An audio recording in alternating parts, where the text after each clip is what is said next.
오늘 저와 여러분에게 주실 살아계신 하나님의 말씀은 요한계시록 3장입니다. 요한계시록 3장 7절에서 13절 말씀입니다. 제가 봉독해 드리겠습니다. 빌라델비아 교회의 사자에게 편지하라.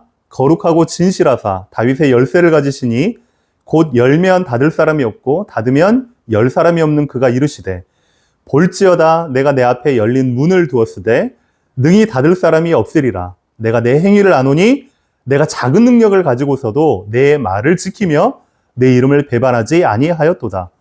보라, 사탄의 회당 곧 자칭 유대인이라 하나 그렇지 아니하고 거짓말하는 자들 중에서 몇을 내게 주어 그들로 와서 내 발 앞에 절하게 하고 내가 너를 사랑하는 줄을 알게 하리라.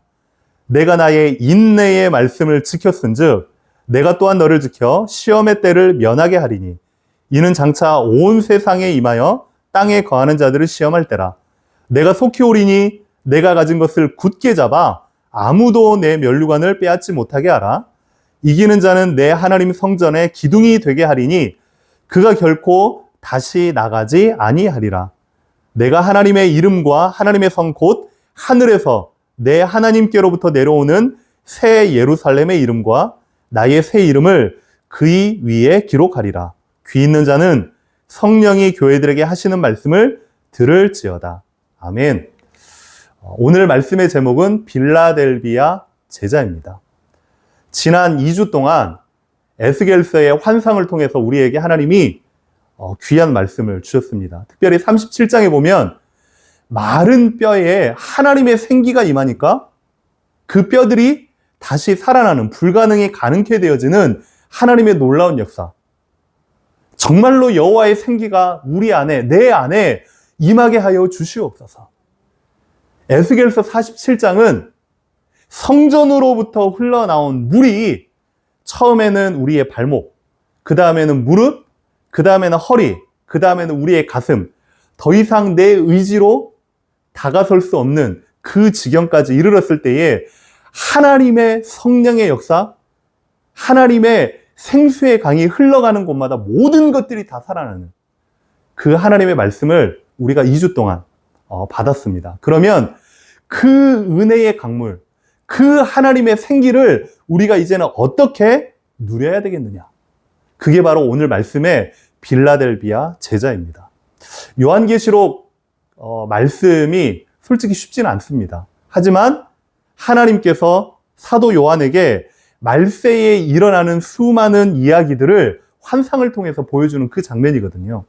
특별히 오늘 말씀은 당시 소아시아의 7 교회를 통해서 지금을 살아가는 우리에게 하나님께서 교회들마다 어떠한 모습이고 그 교회를 향하여서 어떠한 메시지를 주시는지, 특별히 유일하게 서머나 교회와 함께 빌라델비아 교회만 하나님께서 칭찬을 하시고 책망이 없었던 그런 교회였습니다. 그래서 하나씩 살펴보면 빌라델비아 교회는 어떤 교회였는가? 첫째로는 7 교회 중에서 서머나 교회와 함께 유일하게 칭찬을 들었던 교회입니다. 그리고 두 번째는 당시에 아주 혼란스러운 그런 상황이었어요. 예수님을 통해서 하나님의 복음이 참 진리가 증거됐는데 그 전에 이미 로마를 통해서 전 제국의 황제 숭배, 그리고 혼합주의, 그리스를 통해서 전 세계에 편만했던 헬라 혼합 종교가요 꽉 찼던 그때에 특별히 그 도시의 한 중심에 복판에 있었던 게 뭐였냐면 바로 빌라델비아 교회였습니다. 그 가운데서 특별히 로마의 핍박을 가장 심하게 받았던 교회 중에 하나. 왜냐? 당시 황제 숭배로 나라의 그러한 정책을 따라갔던 교회들은요 생활하기 쉬웠었어요. 하지만 빌라델비아 교회만큼은 그럴 수 없다.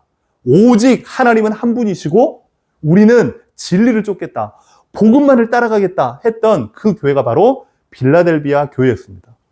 거기에 당시 주류를 이루었던, 이스라엘 경내에 주류를 이루었던 유대인들로부터 새로운 종교, 새로운 진리를 받아들이는 그 기독교인들을요 핍박했던 그러니까 너무너무 삶이 힘들고 어려웠던 당시에 끝까지 그럼에도 불구하고 인내의 말씀을 지켰던 교회, 그게 이제 빌라델비아 교회였습니다. 한번 지도를 통해서 한번 살펴보겠습니다. 당시에 지도를 보면 지금으로 보면 튀르키예입니다. 튀르키의 왼쪽 편에 총 7개 교회가 지금도 유적으로 남아 있는데요. 보면 흑해를 중심으로 해서 위쪽은 우크라이나, 지금 전쟁하는 곳, 그 다음에 왼쪽은 불가리아, 루마니아, 헝가리, 동유럽권, 그리고 그 아래쪽 튀르키예를 중심으로 그 아래에 바벨론, 그리고 그 아래에 이스라엘, 쭉 내려와서 이집트까지 연결되어진, 말 그대로 유럽과 아시아의 한복판에 있었던 그 지역이 당시의 7교회의 지역입니다. 그 가운데서 유일하게 빌라델비아 교회 그리고 서머나 교회 2교회만 하나님께서 칭찬을 했던 그런 교회입니다. 그러면 오늘 말씀을 통해서 빌라델비아 제자, 빌라델비아 교회, 우리에게 어떠한 메시지를 주시고 그 말씀을 저와 여러분이 어떻게 붙잡아야 될 것인가? 첫 번째로 10절에 보면 이렇게 나와 있습니다. 뭐라고 나와 있냐? 내가 나의 인내의 말씀을 지켰은즉, 내가 나의 인내의 말씀을 지켰은즉. 인내라고 하는 건요, 하루아침에 되어지는 게 아닙니다. 당장 힘든데, 당장 어려운데, 당장 고통스러운데 빨리 그걸 갖다가 해결하기를 원하잖아요. 아니면 짜증내고. 하지만 당장의 어려움, 삶의 불편함, 그리고 여러 가지 비교해서 힘든 가운데 있었던 빌라델비아 교인들이 그럼에도 불구하고 끝까지 배신하지 않고 복음의 편에 섰던 겁니다. 오스왈드 챔버스라는 아주 유명한 목사님이자 신학자가 있습니다. 이제 그분이 책을 썼는데요. 주님은 나의 최고봉이라는 책이 있습니다. 그 책에서 그분이 표현하는 믿음의 삶이란 도대체 어떤 삶이냐라고 해서 그분이 이렇게 소개해 놓은 이야기가 있습니다. 믿음의 삶이란 우리가 하나님을 믿었더니, 우리가 말씀을 들었더니 지금 우리에게 닥쳐있는 많은 어려움과 현실과 갈등이 하루아침에 확 해결이 됐다. 그게 믿음의 삶이 아니라 하나님이 주시는 능력으로 하루하루를 살아가는 우리의 삶에 지치지 않는 것. 그게 진짜 믿음의 삶이라는 것. 그리고 두 번째로는 우리가 살아가는 그 현실, 녹록치 않은 현실, 하나님이 보이지 않는 바로 그곳, 그 가운데에 동일하게 우리가 똑같이 함몰돼 살아가는 것이 아니라 그럼에도 불구하고 우리는 다른 삶, 가치 있는 것, 하나님이 주시는 그 복음을 붙잡고 나아가는 삶, 그걸 갖다가 살아가는 삶이 믿음의 삶이라는 것. 그리고 우리도 똑같은 인간적인 모습이고, 우리도 세상을 부러워하고, 우리도 세상의 많은 모습들을 따라가고 싶은 그런 연약한 존재란 말이에요. 그럼에도 불구하고 우리는 넘어지고 실수하고 낙심했을지라도 그 가운데서 다시금 복음을 붙잡고 하나님 나에게 여호와의 생기를 부어주십시오 라고 해서 다시금 일어서는 삶, 그게 바로 믿음의 삶이다. 그 말씀을 가지고서 인내의 말씀을 지켰은즉, 끝까지 하나님을 배반하지 않았던, 믿음 앞에 섰던, 복음을 붙잡았던 그 제자들이 빌라델비아 교회의 제자들이었습니다. 저와 여러분이 그러한 빌라델비아 제자의 주인공이 되시기를 주님의 이름으로 축원합니다. 두 번째는요, 12절에 이기는 자는 하나님 성전의 기둥이 되게 하겠다. 근데 이 이기는 자라는 게요, 참 쉽지 않은 그런 이야기입니다. 좀 설명을 돕기 위해서 요한일서 2장 15절, 16절에 이기는 자에 대한 개념이 소개가 되어 있는데 제가 읽어드릴게요. 요한일서 2장 15절입니다. 이 세상이나 세상에 있는 것들을 사랑하지 말라. 누구든지 세상을 사랑하면 아버지의 사랑이 그 안에 없나니 이는 세상에 있는 모든 것이 육신의 정욕, 안목의 정욕, 이생의 자랑이니 이는 다 아버지께로 온 것이 아니요 세상으로부터 온 것들이라. 한번 살펴볼게요. 육신의 정욕. 저를 포함해서요, 모든 사람들은요, 욕심 없는 사람이 없습니다.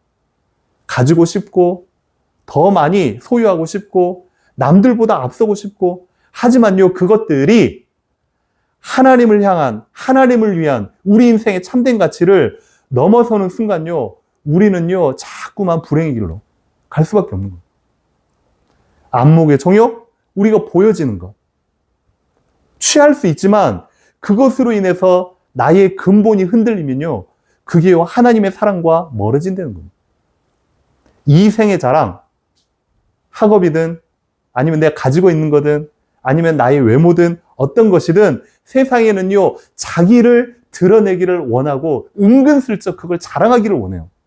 근데요, 그러면 아버지의 사랑으로부터 멀어진답니다. 이게 뭐냐? 이걸 극복해내고 이걸 이길 수 있는 건 우리의 노력과 우리의 열심과 우리의 힘이 아니에요. 하나님께서 우리에게 주신 그 말씀과 여호와의 생기가 우리 안에 흘러 넘쳐야만, 그 말씀이 무릎이 아닌 나의 온몸을 덮쳐야만 그걸 내가 이길 수 있단 말이죠. 하나님의 은혜 가운데, 생수 가운데 여러분이 온전히 젖어들기를 주님의 이름으로 축원합니다. 그러면 지금 전 세계가요, 결국은 이런 기업들, 이런 세상의 많은 것들, 구조들 가운데에 이걸 따라서 지금 쫓아간단 말이에요. 이게 뭡니까? 유대인의 기업입니다. 말 그대로 전 세계를 사로잡고 있는 그런 기업들, 대표주자들. 근데 이 사람들이 짜놓은 판에 지금 세상이 굴러간단 말이죠. 이 가운데서 여러분이 올바른 믿음의 중심을 잡고 세상에 속해 있지만 세상을 거슬러 올라가서 이길 수 있는 그런 믿음의 사람이 되려면 결국은 이겁니다. 저와 여러분이 한 번씩 같이 고백하도록 하겠습니다. 같이 고백합니다. 세상 가치관에 물들지 않고 복음적 가치관을 붙잡고 나아가는 삶. 그리고 두 번째는 때로는 넘어지고 실족한다 할지라도 정답을 알고 세상 가치관과의 싸움을 포기하지 않는 삶. 이걸 보고 이기는 자라고 하는 겁니다. 여러분이 세상에 끌려가고 세상에 현혹되고 세상에 물드는 삶이 아닌 세상의 가치를 이길 수 있는 믿음의 영적 주인공이 되기를 주님의 이름으로 축원합니다. 마지막 세 번째입니다. 그러면 이 말씀 가운데 우리가 인내의 말씀을 지켰더니 하나님이 우리에게 주시는 그 참된 복이 무엇이냐 이거예요. 세 번째는 빌라델비아 교회에 주시는 하나님의 복. 10절에 인내의 말씀을 지켰은즉 또한 내가 너를 지키겠다. 하나님께서 우리를 지킨다. 세상의 창조주가 나를 지킨다. 세상의 만물의 창조주가 우리의 배경이다. 이것만큼 우리가 든든한 게 없거든요.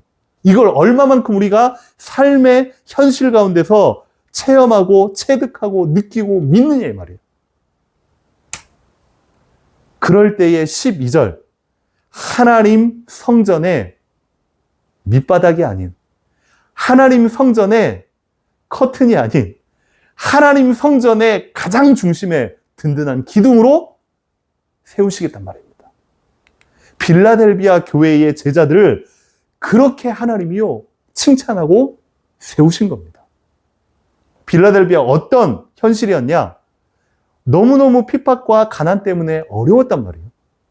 그리고 환경 자체가요 핍박과 함께 말 그대로 경제 활동이 차단되고 금지됐습니다. 왜? 황제 숭배를 하지 않는다는 그 이유로 당시 고립되어 버렸어요. 그럼에도 불구하고 끝까지 하나님을 향한, 복음을 향한, 언약을 향한 그 참된 진리를 놓치지 않겠다라고 결단한 거죠. 믿음을 간직하고 결국은요 하나님께서 그 교회를 통해서 세계복음화의 놀라운 길을 여신 겁니다. 그러면 빌라델비아 교회가 칭찬만 받았던 그 교회였는데 반대로 유일하게 칭찬은 없고 하나님과 비난받고 책망받았던 교회가 있습니다. 라오디게아 교회. 근데 그 라오디게아 교회는요 나름요 부유했어요. 환경이 좋았어요. 왜? 당시에 그 도시 자체가 무역업, 그리고 은행업, 그게 활발했기 때문에 도시 전체에 돈이 참 많았더랬습니다. 그 가운데서 복음을 듣고 예수님을 믿었던 사람이 교회로 들어왔겠죠. 그 사람들은 나름대로 부유했기 때문에 무엇이 없었냐? 정말로 애타는 간절함. 하나님을 향한, 하나님만이 나를 살릴 수 있는 유일한 생명입니다라는 간절함이 없었던 거예요. 당시에 그 도시 자체가 물이 없었지만 상관이 없었어요. 돈이 많았기 때문에 주변의 에베소 지역이나 타 지역으로부터 물을 끌어다가 그렇게 도시를 갖다가 움직였던 겁니다. 그러다 보니까 믿음은 있다고 하는데, 신앙생활을 한다고 하는데 무엇이 없냐? 적당하게 하는 겁니다. 세상도 좋고, 이 정도면 내가 살만하지. 신앙도 좋고, 그래서요, 미지근한, 나중에 하나님께 책망받았던, 그렇게 미지근하게 신앙생활 하지 말아라고 그렇게 책망받았던 교회가요, 라오디게 교회였습니다. 저와 여러분에게 필요한 건 뭐냐면 영적인 갈망, 은혜에 대한 갈망. 하나님이 없이는 저는 아무것도 아닙니다. 하나님의 말씀에 매여 있지 않으면 내 생활에 풍족함과 부유함과 실력과 능력, 이건 다 필요 없습니다. 저는 가장 필요한 것, 하나님의 은혜, 거기에 대한 몸부림. 안 될 수도 있죠. 실수할 수도 있죠. 낙심할 수도 있죠. 때로는 세상을 향하여 우리의 삶과 우리의 생각이 흘러갈 수도 있죠. 그럼에도 불구하고 아차, 다시금 하나님께로 돌이키는 그런 영적 몸부림이에요. 그 몸부림을 하나님이 기뻐하시는 겁니다. 하나님은 완벽을 원하는 것이 아니라 그럼에도 불구하고 돌이켜서 하나님께로 향하는 우리의 마음과 우리의 삶을 하나님이 기뻐하신다는 거예요. 이번 한 주 동안 저와 여러분이 빌라델비아 제자처럼 삶이, 세상이, 현실이 녹록지 않는다 할지라도 그럼에도 불구하고 하나님의 가치관을 끝까지 놓치지 않고 그 안에 모든 걸 행할 수 있는 여러분이 되시기를 주님의 이름으로 축원합니다. 그럼 마지막으로 우리 기도 제목 함께 붙잡고 한 주 동안 또 승리하도록 하겠습니다. 같이 읽겠습니다. 현실이라는 환경 속에 적당히 맞춰 사는 신앙생활이 아니라 온전히 복음적 가치관과 삶을 최우선하게 하옵소서. 우리의 삶의 모든 순간 속에 살아계신 하나님을 전인격적으로 사모하고 붙잡고 살아가게 하여 주옵소서. 세상의 가치에 타협하고 흔들리는 우리들이지만 말씀대로 살려고 몸부림치는 저희들이 되게 하여 주옵소서. 아멘.